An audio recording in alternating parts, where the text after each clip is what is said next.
Hello friends, how are you? Today I am going to continue with the last Java program tutorial. So in the last video I explained you how to set the Java environment and how to install and how to work with the Java programming.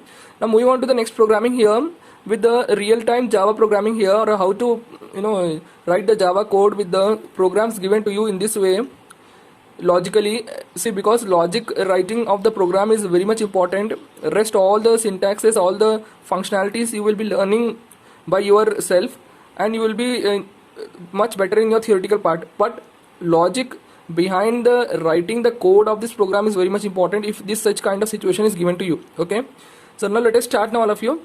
So here the output is given to us. Write a program to display the following output.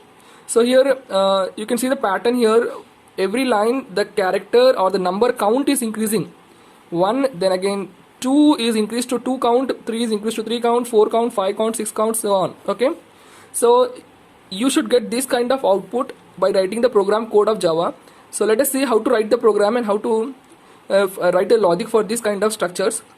And I want to give you one homework also. So go in the reverse way by decreasing the count and end up with the count 1.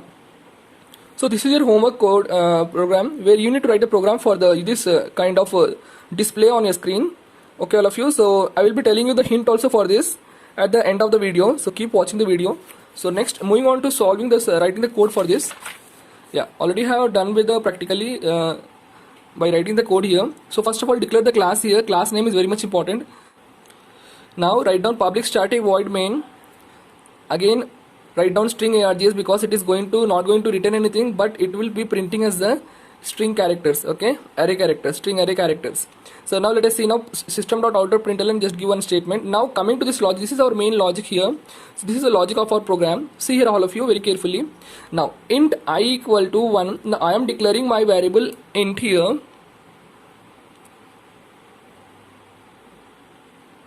I am declaring my variable int I equal to 1.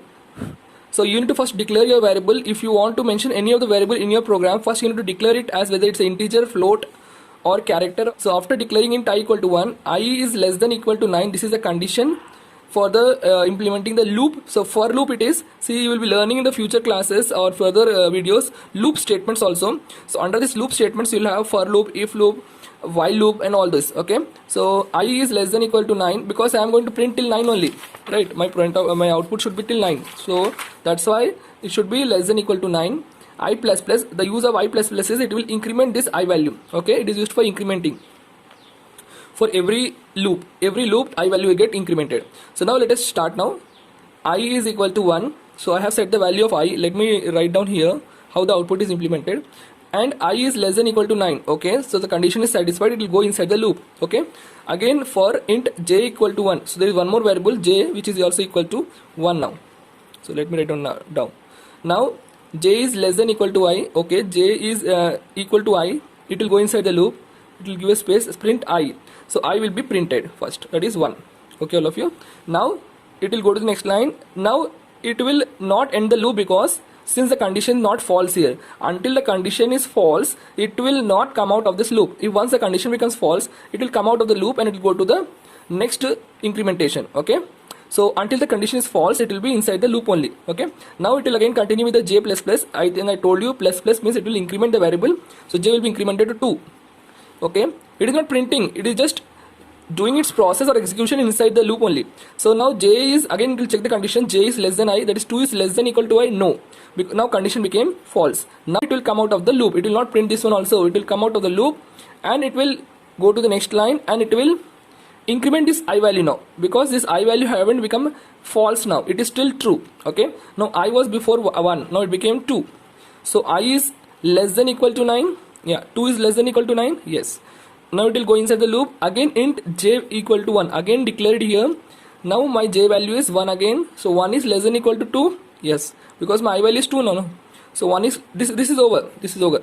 Now again j becomes 1 now, so 1 is less than equal to 2, yes, it will go inside the loop, it will print I value. What is I value? 2. Now it will go and increment it j plus plus, that is I becomes j becomes, it was 1, it became 2 now.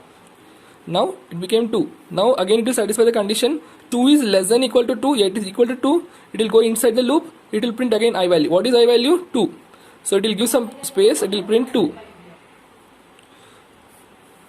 So this is printing well. Okay, all of you. Now my I value has been printed 2. Again it will go for incrementation. Now j was before 2, now it became 3.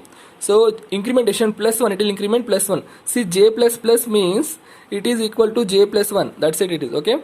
So now it will check again condition. 3 is less than equal to 2. No, it is wrong. So it became false again. So it will come out of the loop and it will go again for the incrementation of I plus plus. Okay, all of you. Now I was before 2, now it became I is 3. So I became 3. Again it will check the condition. It is true now. Again it is true. Again it will go inside the loop here. Now j is equal to 1 here. Again it will this is over again. Now again j becomes 1 here, and again j is less than equal to I. Yeah, 1 is less than equal to 3. Yes, it will go inside the loop. It will print I value. What is I value? 3. Again j is j plus plus. Okay. Now j became 2 now. 2 is less than equal to 3. Yes, it is true now. After true, it will go inside the loop. Then again I is, what is I here? 3. Again it will print 3 here. Again it will go for j plus plus. Now before it was 2, now it became 3. 3 is equal to 3 here, right? It will check the condition, it is still true. It will go inside the loop. It will print I value. Now it became 3. Okay, all of you. Again j plus plus, it became 4. So now 4 is not less than equal to 3. So now it will come out of the loop. It becomes false. It will come out of the loop. It will go for the I plus plus again, because this loop is still working now. It is still true now. So now my I will become 4.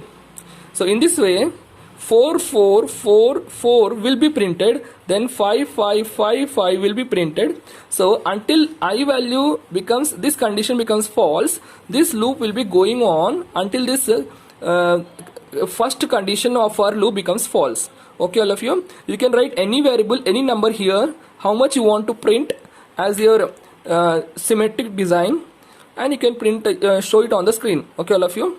So in this way it will be shown on the screen. I hope you all understood this program. This logic is very much important. If you know this logic, you can do any kind of structure or any kind of design of any kind of program of this kind of programs. Okay, all of you. So I hope you understood this program. Now all of you just do this program. Hint of this program is use j minus minus. Now let me show you on the screen here. Now I have written this program and I have to save the program now. Save the program by same class name. Give the same class name whatever you have given in the program as your file name, and write .java extension. So my class name is here display.java. has saved the name, and click on save. I have already saved it, so that's why I cancel it here. So now you have to save it again. If you have made any changes, just hit Ctrl S, and now we'll open the command prompt and run the program now. To run the program in the same process here, you have to first compile the program. If there is any error, correct the errors and write down Java space file name. This is my program. I have executed here. See the pattern here. According to the program, pattern is being displayed here. Thank you all.